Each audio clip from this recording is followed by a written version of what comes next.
இதுவரை நீ தனியா போராடின, தனியா முட்டி மோதின, பலத்தினால் அல்ல, பராக்கிரமத்தால் அல்ல, இது வரைக்கும் ரெண்டுலையும் போராடிட்ட. மீனை தேடி இவங்க போல, இவங்களை தேடி வந்தது. ஏன்னா ஆழத்துக்கு போனதுனால. ஆழத்துக்கு போனதுனால மட்டுமில்ல, ஆழத்துக்கு ஆண்டவரோட போனதுனால. அவ்வளோ பெரிய படகுல இவர்கள் உட்பட பிடிச்ச மீன் 153 தான். பெரிய நம்பர்லாம் கிடையாது.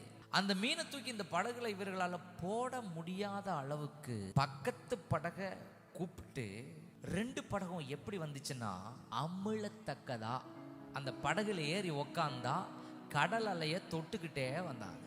வெறும் 153 மீன்கள் ஏற்றி படகு அமிழத்தக்கதா அவங்க கடலை டிராவல் பண்றாங்கன்னா அந்த மீனோட சைஸ் எவ்வளோ இருந்திருக்கும், எவ்வளோ சச் அ பிக் ஃபிஷ்ஷாக அது இருந்திருக்குன்னு திங்க் பண்ணி பாருங்க. வாழ்நாளில் பேதுரு இதுவரையும் பாராத மிகப்பெரிய மீன்களை பிடித்து 2 படகு அமிழ்ற வரைக்கும் கரையிலே ஆனந்தத்தோட பேதுரு வந்து, பேதுரு ஷாக்காய் நிற்கிறாரு. ஏன் ஷாக்காய் நிற்கிறாருன்னா, இவ்வளோ பெரிய மீனை வாழ்நாளில் பார்த்துருக்கலாம், ஆனால் இத்தனை 153 மீனும் ஒரே சைஸில் ஒரே பெருசில் அவ்வளோ பெருசாக படகுல வந்து கரையில் நிற்கிறத கண்டோடனே பிரமித்து போய், எந்த இடத்துல தோல்வியோடு நீ அலசி கொண்டிருந்தாயோ, கடந்த ஆண்டுகளெல்லாம் தோல்வியில் அலசி துவண்டுகிறதா தான் போச்சோ, கர்த்தர் சொன்னார், இந்த ஆண்டு நீ போராடிட்ட ஊற்று, இப்போ எங்கே வந்துரு, அடைக்கலமாக என்கிட்ட வந்துரு, ஆண்டவரோட போங்க.